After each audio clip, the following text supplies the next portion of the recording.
ஜனநாயகன் என்னதான் சார் ஆச்சு? நம்ம அது யார் என்னதான் ஆச்சுன்னு தயாரிப்பாளர்கிட்ட கேட்டால் அவராலையும் சொல்ல முடியாது, விஜய்கிட்ட கேட்டால் அவராலையும் சொல்ல முடியாது, தணிக்கை அதிகாரிகிட்ட கேட்டால் மட்டும்தான் இதுக்கு ஒரு விஷயம் நடந்தது. என்னன்னா நம்ம கோர்ட்டுக்கெல்லாம் போகாமல் தணிக்கையிட்டே சரண்டர் ஆகி நம்ம வந்து ரிவைசிங் போயிடலாம் அப்படிங்கிற அளவுக்கு ஒரு முடிவு பண்ணி வச்சுருந்தாங்க, கேவியட் போட்டாங்க. அதனால் இப்போ இவங்க எதை நோக்கி நகர போகிறாங்கன்னு தெரியல. ஒருவேளை ஜனநாயகன் படம் வந்து தேர்தல் வரைக்கும் ரிலீஸ் ஆகாமே இருக்கட்டும், இந்த விஷயத்தை நம்மளுடைய தேர்தல் பிரச்சாரத்துக்கு பயன்படுத்தலாம்னு விஜய் நினைக்கிறாரா, அதனால இவர்கள் தரப்பிலே அதை வந்து டிலே பண்ணுறாங்களா என்னங்கிறது தெரியல. ஏன்னா நிச்சயமா அது வந்து ஒரு ரோல் பிளே பண்ணும்ல, என் படத்தையே வந்து வரவிடாமல் பண்ணிட்டாங்க. பராசக்தி படம் தோல்வி படம் ஆயிடுச்சு. அது வெற்றி படமாக இருந்துச்சு அப்படின்னா சிவகார்த்திகேயன் சுதா கொங்காரா வந்து என்ன சொல்லுவார் தெரியுமா, உலகத்திலேயே தலை சிறந்த இயக்குனர் இவர் தான் சொல்லியிருப்பாரு. சுதா கொங்காரா வந்து உலகத்திலேயே தலை சிறந்த நடிகர் சிவகார்த்திகேயன்னு பயங்கரமா மாறி மாறி வந்து ஒரு லாபிங் பண்ணியிருப்பாங்க. இல்லை, அனிருத்துக்கும் தனுஷுக்கும் வந்து ஏற்கனவே ஒரு உரசல் வந்தது. ரெண்டு பேரும் பார்த்தீங்கன்னா கிட்டத்தட்ட பிரிஞ்சுட்டாங்க. தனுஷ் வந்து தனித்து விடப்பட்டார். இந்த பீப் சாங் விவகாரத்தில் அனிருத் தான் அந்த பாட்டை போட்டாருன்னு ஒரு செய்தி வந்தது. நான் மீட் பண்ணும்போது கேட்டேன், என்னங்க இந்த பையன் இந்த மாதிரி பண்ணிட்டான், நீங்கள் எல்லாம் கண்டிக்க கூடாதா, வளர்கிற நேரத்தில் இப்பெல்லாம் ஒரு ஆபாசப்பட்ட போட்டானேன்னு நான் சொல்கிறேன். இதுக்கு அடுத்து அனிருத் வந்து நான் தூக்கி வளர்த்த புள்ள, அவன் அப்படி ஒரு வேலையை பண்ண மாட்டான் அப்படின்னு தனுஷ் என்கிட்ட சொன்னார். இல்லை, அதுதான் சிம்பு குறித்து கேள்விப்படுகிற தகவல்கள்லாம் ஒரு மாதிரி இருக்குது. அது சிம்பு தரப்பில் போய் நம்ம வந்து ரீகன்ஃபார்ம் பண்ணலான்னு போனால் அவங்க ஒரு வெர்ஷன் சொல்கிறாங்க. விஷயம் என்ன அப்படின்னா, அரசன் ப்ராஜெக்ட் நடக்கலை, மூவ் ஆகலை, டிலே ஆகுது. அது யாருக்கு நஷ்டம்னா சிம்புவுக்கு. ஷூட்டிங் கேன்சல் அப்படின்னா ஓகே சந்தோஷம் அப்படின்ட்டு அந்த வாழ்க்கையை இந்த என்ஜாய் பண்ணுற அந்த மனநிலையிலேயே சிம்பு இருக்காரு பாருங்க, அது வந்து நல்ல விஷயம் இல்லை. அஜித்துக்கும் சிம்புவுக்கும் அதிக வித்தியாசம் இல்லை. இப்போ சிம்பு என்ன பண்ணுறாரு அப்படின்னா, ஒரு படம் டிலே ஆகும்போது ஊர் சுற்ற போகிறாரு, இவர் கார் சுற்ற போகிறாரு, அவ்வளவுதான் வித்தியாசம். சிம்புவெல்லாம் இனிமேல் வரமாட்டார் அப்படிங்கிற அந்த மனநிலைக்கு வந்துட்டார். அதை வந்து அவர் புரிஞ்சுக்கணும்.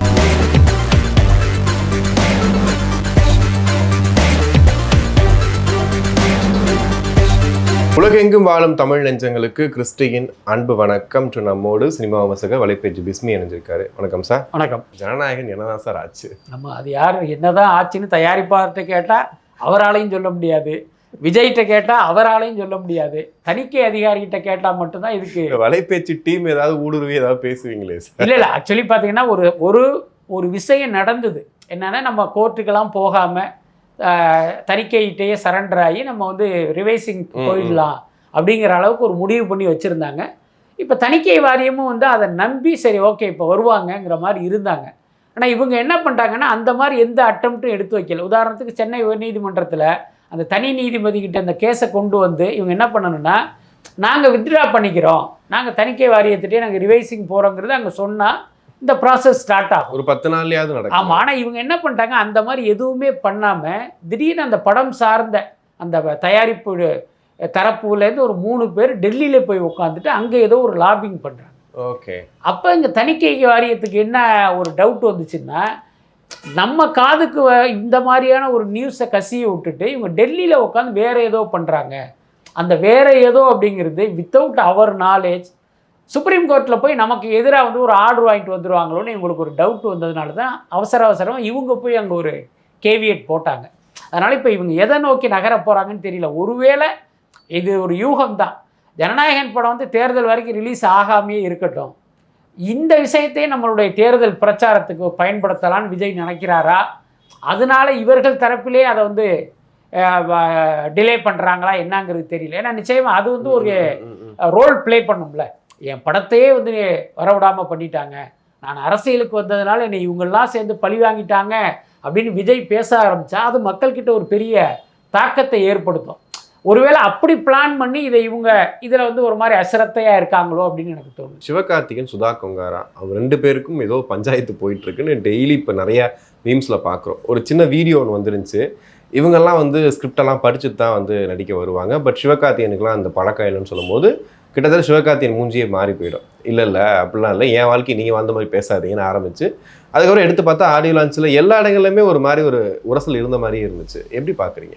பட் எனக்கு தெரிஞ்ச அந்த மாதிரி படப்பிடிப்பு தளத்தில் அப்படி நடந்ததாக எனக்கு தகவல் வரலை. ஏன்னா உங்களுக்கு தெரியும், பராசக்தி படப்பிடிப்பு தளத்தில் நடக்கிற பல்வேறு விஷயங்கள் நம்மளுடைய கவனத்துக்கு வந்து அது செய்தியாவெல்லாம் ஆக்கியிருக்கோம். அதே நேரம் பார்த்தீங்கன்னா அந்த படப்பிடிப்பு நடக்கும்போது இவங்க 2 பேருக்கு ஒரு பெரிய உரசல் வெளிப்படையாக நடக்கலை. உள்ளுக்குள்ளே வேணால் 2 பேருக்கு ஒரு கருத்து இருந்திருக்கலாம். அதே நேரம் பராசக்தி படம் தோல்வி படம் ஆயிடுச்சு. அது வெற்றி படமாக இருந்துச்சு அப்படின்னா சிவகார்த்திகேயன் சுதா கொங்காரா வந்து என்ன சொல்லுவார் தெரியுமா? உலகத்திலேயே தலை சிறந்த இயக்குனர் இவர் தான் சொல்லியிருப்பார். சுதா கொங்காரா வந்து உலகத்திலேயே தலை சிறந்த நடிகர் சிவகார்த்திகேயன்னு பயங்கரமாக மாறி மாறி வந்து ஒரு லாபிங் பண்ணியிருப்பாங்க. இந்த படம் தோர்த்ததால் இப்போ பார்த்தீங்கன்னா அது ஒரு அந்த கசப்புணர்வும் சேர்ந்து வெளிப்படுறதா தான் நான் நினைக்கிறேன். ஓகே, தனுஷ் சாய் அபியங்கர் எப்பவுமே அனிருத் கூட தானே இருப்பார். தனுஷ் திடீர்னு இங்கே போயிட்டாரே அப்படின்னு சொல்லிட்டு சாய்க்கு தொடர்ந்து நல்ல நல்ல படங்கள் வருது, நிறையா பாட்டு நல்ல ஹிட்டாக கொடுக்குறாரு. பட் இருந்தாலும் அனிருத்தை ரீப்ளேஸ் பண்ணுறதுக்கு என்ன காரணம்? இல்லை, அனிருத்துக்கும் தனுஷுக்கும் வந்து ஏற்கனவே ஒரு உரசல் வந்தது. 2 பேரும் பார்த்திங்கன்னா கிட்டத்தட்ட பிரிஞ்சிட்டாங்க. அதுதான் உண்மை. 2 பேரும் உறவினராக இருந்தாலும் ஒரு கட்டத்தில் பிரிஞ்சிட்டாங்க. இவர் வந்து சிவகார்த்திகேயன், விக்னேஷ் சிவன், நயன்தாரான்னு இவங்க ஒரு டீமை செட் பண்ணிவிட்டு நகர்ந்துட்டாங்க. தனுஷ் வந்து தனித்து விடப்பட்டார். அது மட்டும் இல்லை, தனுஷை இரிட்டேட் பண்ணுற மாதிரி இந்த சிவகார்த்திகேயன் அன்கோ வந்து பல விஷயங்கள் பண்ணாங்க. இதுக்கு இடையில் என்னாச்சு அப்படின்னா தனுஷும் வந்து ரஜினி பொண்ணை வந்து டிவோர்ஸ் பண்ணிட்டார். அந்த ஐஸ்வர்யாவை திருமணம் செய்த வகையில் தான் அனிருத்தை இவருக்கு உறவினராக வர முடியும். இப்போ அந்த உறவும் போனதுனால இப்போ அனிருத் வந்து இவருக்கு உறவினர் கிடையாது, அவர் ஒரு இசையமைப்பாளர், அவ்வளவுதான். பட் அதே நேரம் தனுஷனுடைய மனசில் அனிருத் வந்து அவருக்கு ஒரு மகன் மாதிரி இருந்தார். அது என்கிட்டயே தனுஷ் சொன்னார். அந்த பீப் சாங் விவகாரத்தில் அனிருத் தான் அந்த பாட்டை போட்டாருன்னு ஒரு செய்தி வந்தது. கரெக்டாக அந்த நேரத்தில் தனுஷை நான் மீட் பண்ணும்போது கேட்டேன், என்னங்க இந்த பையன் இந்த மாதிரி பண்ணிட்டான், என்ன நீங்கள் எல்லாம் கண்டிக்கக்கூடாதா, வளர்கிற நேரத்தில் இப்படிலாம் ஒரு ஆபாசப்பட்ட போட்டானேன்னு நான் சொல்கிறேன். அப்போ தனுஷ் சொல்கிறாரு, சார் அணிவுடைய எல்லா டியூனுமே எனக்கு தெரியும், எல்லாத்தையும் நான் கேட்டிருக்கேன், இது அணி போட்டது இல்லை. ஓகே, அதுக்கு அடுத்து அனிருத் வந்து நான் தூக்கி வளர்த்த புள்ள, அவன் அப்படி ஒரு வேலையை பண்ண மாட்டான் அப்படின்னு தனுஷ் என்கிட்ட சொன்னார். அது எனக்கு உண்மையிலே வந்து அவர் மேலே வைத்த நம்பிக்கை வந்து நமக்கே வந்து ஒரு பெரிய பெருமையாக இருந்துச்சு. அப்படி அவரை மனசில் வச்சுருந்தவர் தான் தனுஷ். ஆனால் அதுக்கப்புறம் என்னென்னமோ நடந்து போச்சு. அதுக்கப்புறம் பார்த்திங்கன்னா ஏதோ ஒரு புள்ளியில் வந்து மீண்டும் வந்து இவங்க இணைந்து ஒரு படம் பண்ணாங்க. ஐ திங்க் திருச்சிற்றம்பலம் நினைக்கிறேன். ஆனால் அது எப்போயுமே இந்த உடைந்த கண்ணாடி ஒட்டாது அப்படிங்கிற மாதிரி அது வந்து ஒரு உள்ளன்போடு அந்த இணைப்புங்கிறது நடக்கலை.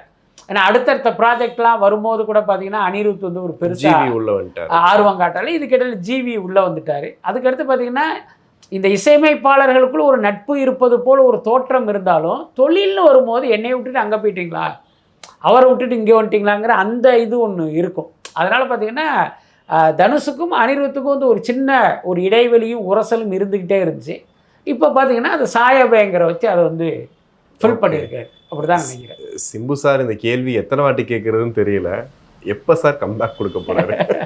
இல்லை, கம்பேக்கை தாண்டி இப்போ அப்டேட் எப்போ கொடுக்க போகிறாரு? இல்லை, அதுதான் சிம்பு குறித்து கேள்விப்படுகிற தகவல்கள்லாம் ஒரு மாதிரி இருக்குது. அது சிம்பு தரப்பில் போய் நம்ம வந்து ரீகன்ஃபார்ம் பண்ணலான்னு போனால் அவங்க ஒரு வெர்ஷன் சொல்கிறாங்க. அதனால் எதை நம்புறது அப்படிங்கிறது நமக்கு தெரியல. பட் என்ன இருந்தாலும் நிகர நஷ்டம் சிம்புவுக்கு தான். இப்போ பாருங்கள், அரசன்னு ஒரு படம் அவ்வளோ பெரிய போராட்டத்துக்கு பிறகு ஆரம்பித்தாங்க, கோவில்பட்டியில் ஷூட்டிங் நடந்தது. திடீர்னு பார்த்தீங்கன்னா சிம்புவுக்கு உடம்பு சரியில்லைங்கிறதுனால அந்த படத்தை பேக்கப் பண்ணிட்டு வந்துட்டாங்க. இப்போ திருப்பி வந்து அங்கே போய் ஆரம்பிக்கணும், இன்னும் ஆரம்பிக்கவே இல்லை. இதுக்கிடையில் இவர் பார்த்திங்கன்னா அமெரிக்கா போய் உட்காந்துட்டார். வெற்றிமாறனே அதில் வந்து பெரிய அப்செட்டுங்கிற மாதிரி ஒரு தகவல் இருக்குது, நம்மகிட்ட சொல்லாமையே போயிட்டாரே அப்படின்ட்டுலாம். ஸோ இப்படி போயிட்டுருக்கு. அதுக்கப்புறம் பார்த்திங்கன்னா இந்த விஷயத்தை வந்து சிம்பு தரப்பட்ட கேட்டால் என்ன சொல்கிறாங்க, இல்லை வெற்றிமாறன்ட்ட சொல்லிட்டு தான் சிம்பு போனார், அவருடைய ஆசீர்வாதத்தோடு தான் அவர் அமெரிக்காவுக்கே கிளம்பி போனாருங்கிற மாதிரி ஒரு தகவல் சொல்கிறாங்க. பட் என்னவா இருக்கட்டும், நிகர விஷயம் என்ன அப்படின்னா அரசன் ப்ராஜெக்ட் நடக்கலை, மூவ் ஆகலை, டிலே ஆகுது. அது யாருக்கு நஷ்டம்னா சிம்புவுக்கு தான் நஷ்டம். அப்போ எனக்கு என்ன தோணுச்சு அப்படின்னா, இன்றைக்கி ஒவ்வொரு ஹீரோவும் கையில் 2 படம் 3 படம்னு வரிசையாக லைனப் பண்ணிவிட்டு பயங்கர பிஸியாக இருக்காங்க. முக்கியமாக தனுஷ்லாம் அப்படி தானே இருக்கார். அப்போ நீங்களும் என்ன பண்ணுன்னா, ஒன்றுக்கும் மேற்பட்ட படங்களை வந்து ஒரு ஷூட்டிங் போச்சுன்னா இது டிலே ஆனால் டக்குன்னு இந்த படத்துக்கு டேட் கொடுக்கலாம், இது டிலே ஆனால் அந்த படத்துக்கு கொடுக்கலாம். அதை கூட செய்யாமல் ஷூட்டிங் கேன்சல் அப்படின்னா ஓகே சந்தோஷம் அப்படின்ட்டு அந்த வாழ்க்கையை இந்த என்ஜாய் பண்ணுற அந்த மனநிலையிலேயே சிம்பு இருக்கார் பாருங்க. அது வந்து நல்ல விஷயம் இல்லை. ஒரு உதாரணம் என்னென்னா, ஒரு கல்லூரியிலேயே பள்ளியிலேயே படிக்கும் போது ஒரு நல்லா படிக்கிற பையன் இருக்கான்ல, அவனுக்கு ஸ்கூல் லீவு அப்படின்னா அவன் உண்மையிலே வருத்தப்படுவான், என்னடா அது லீவ் விட்டாங்களே, நம்ம இன்னைக்கு படிக்க முடியல அப்படின்ட்டு. அதே இந்த ஊதாரியா சுற்றுறவன் இல்லை, எப்படா லீவ் விடுவாங்கன்னே பார்ப்பான். அவனுக்கு லீவுன்னு சொல்லிட்டோன்னா பயங்கர சந்தோஷமாயிடுவான். 2 நாள் லீவ் விட்டால் 4 நாள் லீவ் எடுத்துக்குவான். கிட்டத்தட்ட சிம்பு வந்து இந்த மாதிரியான ஒரு ஸ்டூடெண்ட்டாக அவர் இருக்கார். அது வந்து இனிமேல் அவர் மாற்றிக்கிறான்னு. இன்றைக்கி எப்படி இருக்குன்னா, சிம்பு வரமாட்டாரான்னு துடித்த அவருடைய ரசிகர்களே சிம்போலாம் இனிமேல் வரமாட்டார் அப்படிங்கிற அந்த மனநிலைக்கு வந்துட்டாங்க. அதை வந்து அவர் புரிஞ்சுக்கணும். ஓகே, லோகேஷ் கனகராஜ் கொஞ்சம் ஃபேட் அவுட் ஆகி கொஞ்சம் வெளியில் போன மாதிரி இருந்துச்சு. இப்போ திரும்ப உள்ளே வராரு. கைதி 2 வந்து பண்ணுறதுக்கு ஐடியான்னு சொல்கிறாரு. பண்ணுவார். ஏன்னா அவருடைய ஸ்டேட்மெண்ட்டை தான் நம்ம இப்போ எடுத்துக்கணும். ஏன்னா மற்றபடி அங்கே அவர் சொன்னார் இவர் சொன்னார் அப்படிங்கிற விஷயத்தை இப்போ எடுத்துக்க முடியாது. ஏன்னா அவரே வந்து அதை ஓப்பனாக சொல்லிட்டாரு.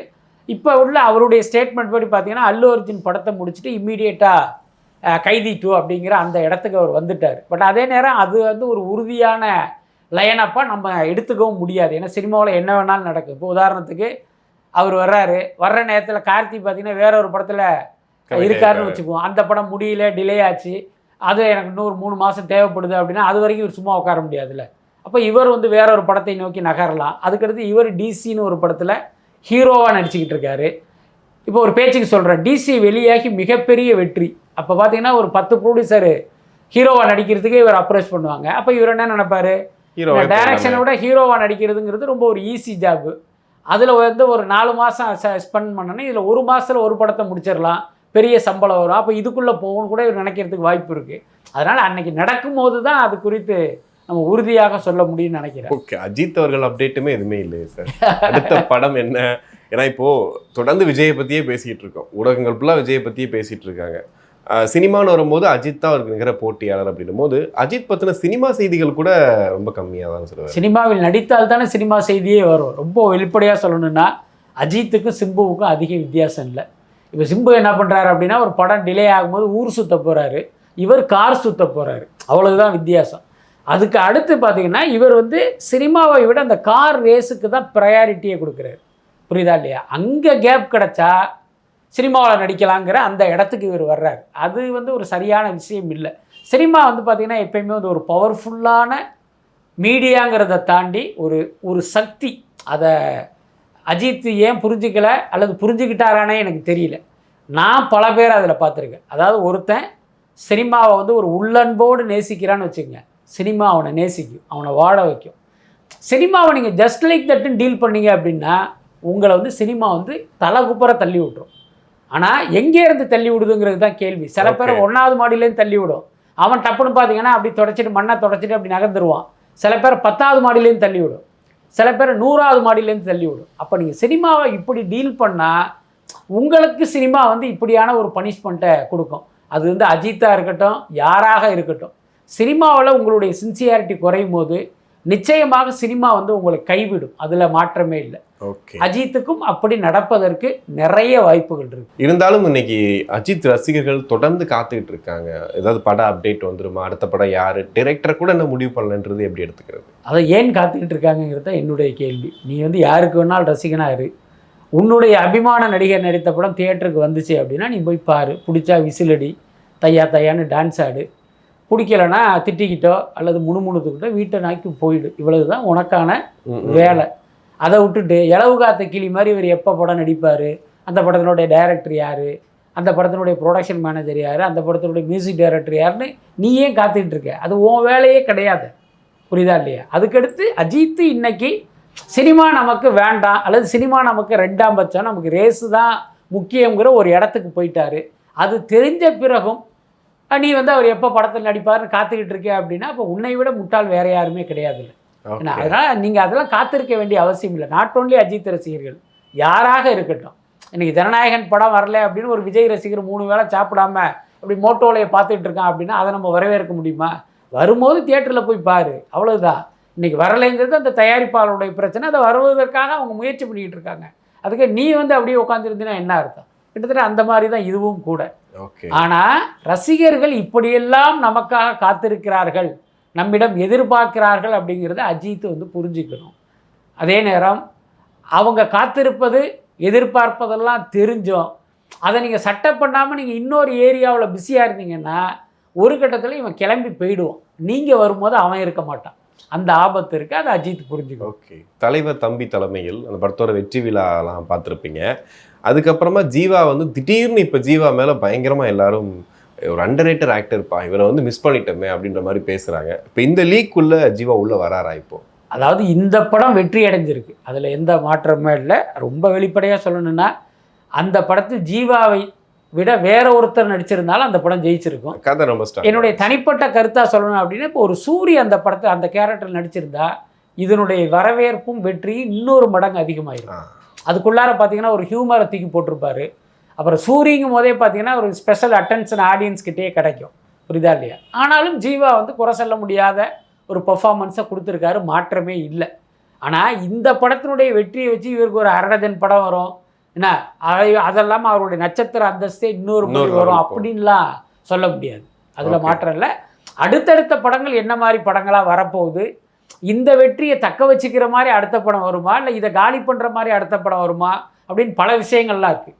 ஒரு படம் ஓடுனதுனாலேயே இவருடைய ரேஞ்சு வந்து பெருசாக வரும்னா நம்ம நிச்சயமாக சொல்ல முடியாது. ஏன்னா இவருடைய கரியரை நீங்கள் பார்த்தாலே தெரியும். கடந்த காலங்களில் அவ்வப்போது இந்த மாதிரியான ஒரு வெற்றி படம் கொடுத்துருக்காரு. ஆனால் அதை அவர் எப்பயுமே வந்து கேரி பண்ணிட்டு வரவே இல்லையே. ஒரு படம் வெற்றி, ஒரு படம் தோல்வி, அவ்வளோதான். அப்படி தான் வந்துகிட்டு இருக்கு. அதனால் இதை அவர் எப்படி பயன்படுத்திக்க போகிறாருங்கிறத வச்சு தான் முக்கியமான விஷயம். பட் அதே நேரம் அதில் ஒரு பாசிட்டிவான விஷயம் என்ன அப்படின்னா, அந்த படத்தில் பார்த்தீங்கன்னா அந்த வழக்கமாக ஹீரோக்களுக்கான அந்த காதல் பாட்டு இந்த மாதிரி எதுவுமே இருக்காது. ஒரு கேரக்டராக இவருடைய இது இருக்கும். அதை கரெக்டாக புரிஞ்சுக்கிட்டு நம்ம இப்படி ஒரு படத்தில் நடிப்போன்னு ஒரு முடிவு எடுத்தார்ல, அது வந்து உண்மையிலேயே ஒரு பாசிட்டிவான விஷயம். ஓகே, இந்த படத்தோட தயாரிப்பாளர் 100 படம் பண்ணுறது நான் ரெடியாக இருக்கேன் அப்படின்ற மாதிரிலாம் பேசியிருந்தாரு. இப்போ இண்டஸ்ட்ரிக்கே பார்த்தீங்கன்னா அந்த மாதிரி சொல்லிட்டு வர தயாரிப்பாளரே கிடையாது. அவர் எப்படி சார் பார்க்குறீங்க தயாரிப்பாளர்? அதாவது பார்த்தீங்கன்னா இந்த உழைப்பால் உயர்ந்தவர்கள் அப்படின்லாம் சொல்லுவாங்க, நம்ம கேள்விப்பட்டிருக்கோம். அந்த உழைப்பால் உயர்ந்த அப்படிங்கிறதுக்கான ஒரு உதாரணம் வந்து கண்ணன் ரவி. நம்ம தனிப்பட்ட முறையில் அவர் நமக்கு ரொம்ப நெருக்கமானவர். அவருடைய அந்த உழைத்து முன்னேறிய கதையெல்லாம் நமக்கு தெரியுங்கிற அடிப்படையில் நான் அந்த கருத்தை சொல்கிறேன். அவருக்கு வந்து ஏதோ சினிமா மேலே ஒரு ஆர்வம் ஏற்பட்டு இன்றைக்கி படம் தயாரிப்புக்கு வந்திருக்காரு. ஏற்கனவே ராவண கோட்டம்னு ஒரு படம் எடுத்தார். அந்த படம் சரியாக போகலை, பல கோடி நஷ்டம். ஆனாலும் பார்த்திங்கன்னா இப்போ மறுபடியும் படம் எடுப்போன்ட்டு வந்து இப்போ இந்த படம் வெற்றி அடைஞ்சிருக்கு. இது இல்லாமல் நிறைய லைனாக வச்சுருக்காரு. அதை பார்க்கும்போது அந்த படங்கள் வெற்றி பெறுவதற்கான சாத்தியமே இல்லைன்னு தான் சொல்ல தோணுது. இப்போ உதாரணத்துக்கு இப்போ பிரபுதேவா வடிவேலை வச்சு ஒரு பேங்னு ஒரு படம் அறிவிச்சு, அதை பார்க்கும்போது அந்த படத்தின் மீதெல்லாம் நமக்கு எந்த நம்பிக்கையும் இல்லை. அதுக்கப்புறம் நிறைய ஒரு லைனப் வச்சுருக்காரு. அந்த காம்பினேஷனை கேட்டாலே ஆடியன்ஸ் தியேட்டருக்கு வருவதற்கு வாய்ப்பு இல்லை, நீங்களே சொல்லிடலாம். அப்படிலாம் ஒரு படம் எடுத்துக்கிட்டு இருக்காரு. அதெல்லாம் இருந்தாலும் அவரை பொறுத்த வரைக்கும் நம்ம சினிமாவுக்கு ஏதோ ஒன்று கான்ட்ரிபியூட் பண்ணணும்னு நினைக்கிறாரு. அது நல்ல விஷயந்தான். பட் அதே நேரம் பணத்தோட ஒருத்தர் இப்படி இருக்காருன்னு தெரிந்த பிறகு இந்த கோடம்பாக்க கழுகுகள் கண்ணன் ரவி அப்படி வட்டமிடுறதை பார்க்கும்போது எனக்கெல்லாம் அடிவயிறே கலங்குது. வட்டமிடுறாங்கன்னா ஆமாம், இந்த இவர்கிட்ட பணம் இருக்குது, இதை எப்படியாவது கொத்திரணுங்கிறது தான் இவர்களுடைய நோக்கமாக இருக்குது. அன்னைக்கு அந்த சக்ஸஸ் மீட்லேயே பல பேர் வந்திருந்தாங்க. அந்த ஒவ்வொருத்தவங்களுடைய பார்வையையும் அவர்களுடைய கணக்குகளையும் கவனிக்கும் போது பார்த்தீங்கன்னா, அடடா இவர் என்ன பண்ணுவாங்கன்னு தெரியலையேங்கிற மாதிரி தான் நமக்கெல்லாம் தோணுச்சு. என்னன்னா கடந்த காலத்திலேயே இதெல்லாம் நடந்திருக்கு. யாராவது ஒருத்தர் பணத்தோடு வர்றார் அப்படின்னு தெரிஞ்சுன்னா இங்கே இருக்கிற கழுகுகள் போய் அங்கே அப்படி வட்டமிட்டு அப்படி கொத்தி தின்னுட்டு தூக்கி போட்டுட்டு போயிடும். இது வந்து பல வருடங்களாக பல நபர்களுக்கு நடந்திருக்கு. அப்படி வந்து இவர் இரையாயிடக்கூடாதே அப்படிங்கிற ஒரு கவலையும் என்ன ஒரு வருத்தமும் எனக்கு இருக்குது. பட் அதை தாண்டி இவர் என்ன பண்ண போகிறாருங்கிறது தெரியல. கண்டிப்பாக சார், நிறைய விஷயங்கள் பேசணும். நன்றி.